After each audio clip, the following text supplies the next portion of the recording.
नमस्कार प्रिय दर्शक बंधुओं, हर हर महादेव, जय श्री राम।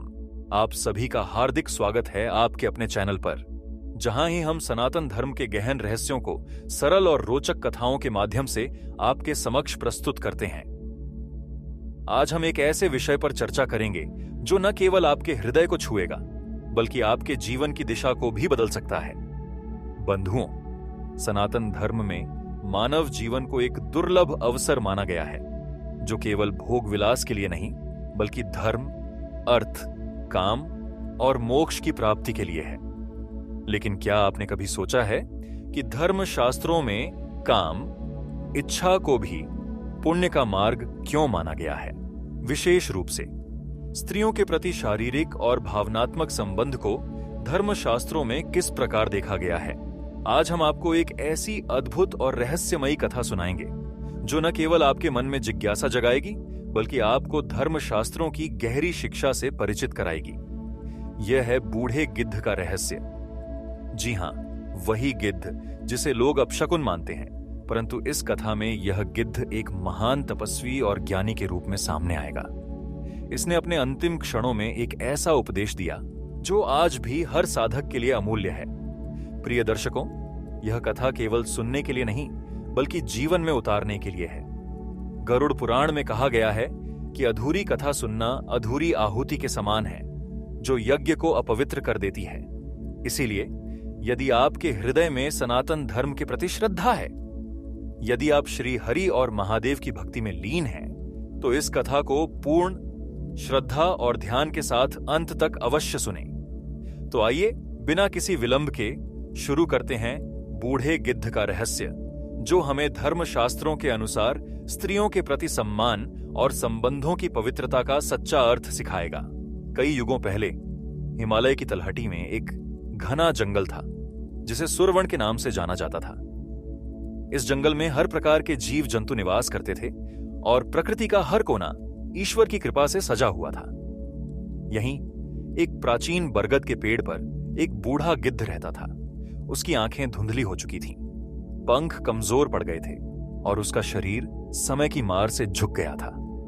परंतु उसकी आत्मा में एक ऐसी ज्योति थी जो आज भी जंगल के सभी प्राणियों के लिए प्रेरणा थी। कहते हैं बंधुओं कि जब कोई सच्चा तपस्वी या ज्ञानी अपने जीवन के अंतिम क्षणों में उपदेश देता है, तो वह साधारण वचन नहीं होते। वे ब्रह्मवाणी के समान होते हैं, जो सुनने वालों के जीवन को बदल देते हैं। उस दिन जब सूर्यास्त की लालिमा जंगल को स्वर्णिम रंग में रंग रही थी, बूढ़े गिद्ध ने सभी जीव जंतुओं को अपने पास बुलाया। छोटे छोटे पक्षी, हिरण, खरगोश और यहां तक कि वृक्ष और वायु भी उस क्षण मौन हो गए।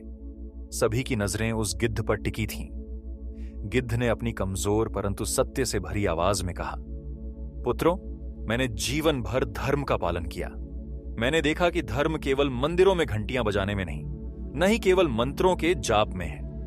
धर्म का सच्चा आधार है सम्मान, और सबसे बड़ा सम्मान है स्त्री का सम्मान। उसकी आवाज में थकान थी, परंतु सत्य की ऐसी शक्ति थी कि जंगल का वातावरण बदल गया, मानो स्वयं देवता उस उपदेश को सुनने के लिए वहां उपस्थित हो गए हों। गिद्ध ने आगे कहा, धर्मशास्त्रों में काम को भी पुण्य का मार्ग माना गया है, यदि वह पवित्रता, प्रेम और सम्मान के साथ हो। स्त्रियों के प्रति शारीरिक संबंध केवल तन की इच्छा नहीं, बल्कि मन और आत्मा का मिलन है, जो धर्म, प्रेम और कर्तव्य से बंधा हो। मैं तुम्हें 3 ऐसी स्त्रियों की बात बताऊंगा जिनकी सेवा और सम्मान करना सबसे बड़ा पुण्य है। लेकिन उस क्षण गिद्ध की सांसें धीमी पड़ गईं। उसने आखिरी बार जंगल को देखा और कहा, मेरी कथा अधूरी रह जाएगी, पर इसे पूर्ण करने का दायित्व तुम्हारा है। जाओ और इस सत्य को खोजो। इतना कहकर गिद्ध ने अपनी आंखें बंद कर लीं और उसकी आत्मा परमात्मा में विलीन हो गई। जंगल में सन्नाटा छा गया। सभी जीव जंतु सोच में पड़ गए कि गिद्ध ने ऐसा क्या रहस्य छोड़ा जिसे उन्हें खोजना है।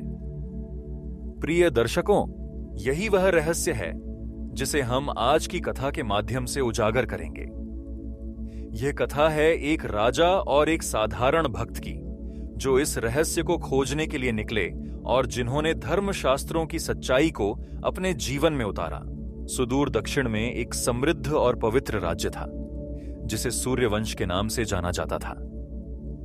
इस राज्य का शासन संभालते थे महाराज विक्रमादित्य, जो न केवल युद्ध कला में निपुण थे बल्कि प्रजा के लिए पिता तुल्य थे। उनकी प्रजा उन्हें प्रेम और सम्मान देती थी क्योंकि वे हर सुख दुख में उनके साथ खड़े रहते थे। लेकिन सबसे अनोखी बात थी उनकी मित्रता।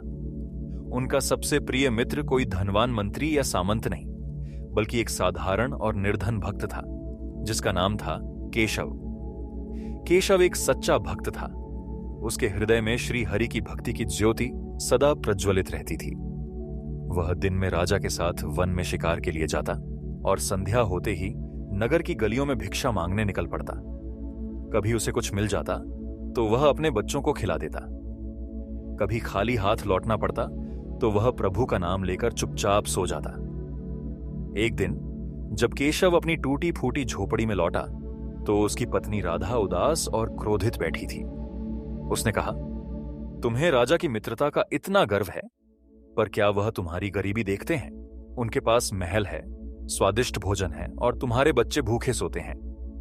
केशव ने शांत स्वर में जवाब दिया, राधा, प्रभु की इच्छा के बिना कुछ नहीं होता। राजा ने मुझे मित्र माना, यह मेरे लिए सबसे बड़ा सम्मान है। हमें धैर्य रखना चाहिए। राधा ने गहरी सांस ली और कहा, केशव, मैं तुम्हारी भक्ति का सम्मान करती हूं, पर बच्चों की भूख देखकर मेरा हृदय टूटता है। क्या धर्म केवल प्रभु का नाम लेने में है? क्या यह तुम्हारा कर्तव्य नहीं कि तुम अपने परिवार का पालन करो? केशव चुप रहा। उसके मन में राधा की बातें गूंज रही थी, पर उसका विश्वास प्रभु पर अटल था। उसी रात आकाश में काले बादल छा गए, तेज हवाएं चलीं और मूसलाधार वर्षा शुरू हो गई। हवा इतनी प्रचंड थी कि केशव की झोपड़ी की दीवारें डगमगाने लगीं। अचानक एक जोरदार आवाज आई और झोपड़ी की एक दीवार ढह गई। केशव, राधा और उनके बच्चे प्रभु का नाम लेते हुए रात भर जागते रहे। सुबह होते ही वर्षा थम गई और चारों ओर कीचड़ फैल गया। केशव और राधा ने मिलकर झोपड़ी को ठीक करना शुरू किया। दोनों मिट्टी और कीचड़ से सने हुए थे। तभी दूर से घोड़े की टापों की आवाज सुनाई दी। महाराज विक्रमादित्य उनकी झोपड़ी की ओर आ रहे थे। उन्होंने पुकारा, केशव, मेरे मित्र कहां हो? केशव ने कीचड़ से सन्ना चेहरा उठाया और बोला, यहीं हूं महाराज। राजा ने मुस्कुराते हुए कहा, चलो आज फिर शिकार पर चलते हैं। लेकिन केशव ने थके हुए स्वर में जवाब दिया, महाराज, आज मुझे क्षमा करें। मेरे बच्चे भूखे हैं और मेरी झोपड़ी टूट चुकी है। मुझे अपने परिवार का ध्यान रखना है। राजा का चेहरा गंभीर हो गया। उन्होंने घोड़े से उतरकर केशव का कंधा थामा और कहा, मेरे मित्र, मैंने तुम्हारी स्थिति को कभी इस दृष्टि से नहीं देखा। तुमने मेरी आंखें खोल दी। आज से तुम केवल मेरे मित्र नहीं, मेरे गुरु हो। यह कहकर राजा ने तुरंत अपने सेवकों को आदेश दिया कि केशव और उसके परिवार के लिए महल के पास एक भवन तैयार किया जाए। केवल एक घड़ी में केशव का जीवन बदल गया। राधा और बच्चे अब महल में थे, जहां उनके लिए हर सुख सुविधा उपलब्ध थी। केशव के जीवन में आए इस बदलाव ने उसे और भी अधिक प्रभु के प्रति कृतज्ञ बना दिया। एक दिन राजा और केशव फिर से वन में शिकार के लिए निकले। घोड़ों की टापों की आवाज और प्रभु के नाम की गूंज वन में गूंज रही थी। सूर्य की तपन बढ़ने लगी और राजा को प्यास महसूस हुई। उन्होंने कहा, केशव, कहीं जल की व्यवस्था करो। केशव ने प्रभु का स्मरण करते हुए वन में जल की खोज शुरू की। बहुत भटकने के बाद उसे एक सुंदर तालाब दिखाई दिया, जिसके चारों ओर घने वृक्ष थे।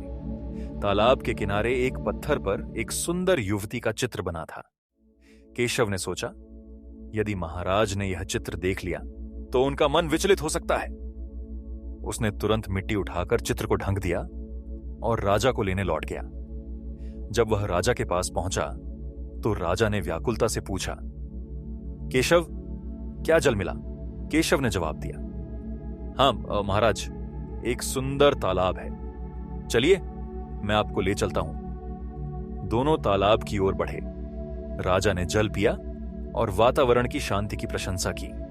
तभी उनकी नजर उस मिट्टी से ढंके पत्थर पर पड़ी। उन्होंने कहा, केशव, यह पत्थर गंदा क्यों है? इसे साफ करो। केशव घबरा गया, पर राजा ने जल डालकर पत्थर साफ कर दिया। जैसे ही मिट्टी हटी, एक सुंदर युवती की छवि प्रकट हुई। राजा उसकी सुंदरता पर मोहित हो गए और बोले, केशव, मैं इस कन्या को खोजूंगा, चाहे कुछ भी हो जाए।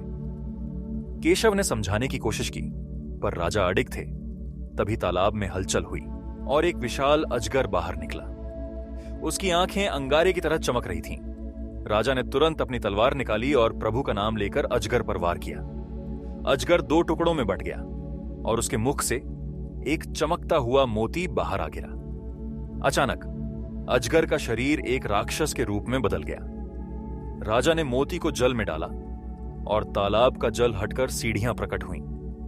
राजा ने केशव से कहा, मेरे मित्र, यह कोई साधारण स्थान नहीं, हमें इस रहस्य को खोजना होगा। राजा और केशव सीढ़ियां उतरकर एक भव्य महल में पहुंचे।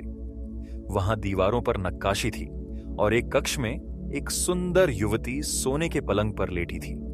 वह वही कन्या थी जिसका चित्र तालाब के किनारे था। उसने राजा को देखकर मुस्कुराया, पर उसकी आंखों में आंसू थे। राजा ने पूछा, देवी, आप कौन हैं? युवती ने जवाब दिया, मैं राजकुमारी मालिनी हूं। एक राक्षस मुझे अपने महल से उठाकर यहां ले आया था। वह मुझसे विवाह करना चाहता था। राजा ने मुस्कुराकर कहा, अब आपको भय की आवश्यकता नहीं, मैंने उस राक्षस का अंत कर दिया। मालिनी की आंखें खुशी से चमक उठीं। उसने कहा, आपके साहस और धर्म ने मुझे मुक्त किया, कृपया मुझे अपने राज्य ले चलें। राजा ने कहा, हमें केशव के लौटने की प्रतीक्षा करनी होगी। तभी महल में एक रहस्यमयी आवाज गूंजी। यह बूढ़े गिद्ध की आत्मा थी। उसने कहा, विक्रमादित्य, केशव, तुमने मेरे रहस्य का पहला हिस्सा खोज लिया। धर्मशास्त्रों में कहा गया है कि स्त्री के साथ शारीरिक संबंध पुण्य तभी है जब वह प्रेम, सम्मान और कर्तव्य से परिपूर्ण हो। पहली स्त्री है पत्नी, जिसके प्रति कर्तव्य और प्रेम ही सच्चा धर्म है। आवाज गायब हो गई और राजा और केशव चकित रह गए। उन्होंने महसूस किया कि गिद्ध का उपदेश उनके जीवन से जुड़ा है। राजा ने मालिनी से कहा, मैं तुम्हें अपनी रानी बनाना चाहता हूं, पर पहले मुझे अपने कर्तव्यों को पूर्ण करना होगा। केशव भोजन की व्यवस्था कर लौटा। राजा ने उसे और मालिनी को लेकर सूर्यवंश लौटने का निर्णय लिया। महल पहुंचकर राजा ने मालिनी का विवाह प्रस्ताव रखा और उसने स्वीकार कर लिया। केशव की पत्नी राधा ने भी मालिनी का स्वागत किया। कथा के अंत में राजा ने प्रजा को बुलाकर कहा, प्रिय प्रजा, मैंने और केशव ने बूढ़े गिद्ध का रहस्य खोजा। धर्मशास्त्र कहते हैं कि स्त्री के प्रति सम्मान और प्रेम ही सच्चा पुण्य है। चाहे वह पत्नी हो, माता हो या बहन, उनकी सेवा और रक्षा करना सबसे बड़ा धर्म है। प्रिय दर्शकों, यह कथा हमें सिखाती है कि शारीरिक संबंध केवल तन की इच्छा नहीं, बल्कि मन और आत्मा का पवित्र मिलन है। धर्मशास्त्रों में काम को पुण्य इसलिए माना गया क्योंकि यह प्रेम और कर्तव्य से बंधा है। Cliff hanger. लेकिन बंधुओं, गिद्ध ने 3 स्त्रियों की बात कही थी। पहली थी पत्नी, दूसरी और तीसरी स्त्री कौन है?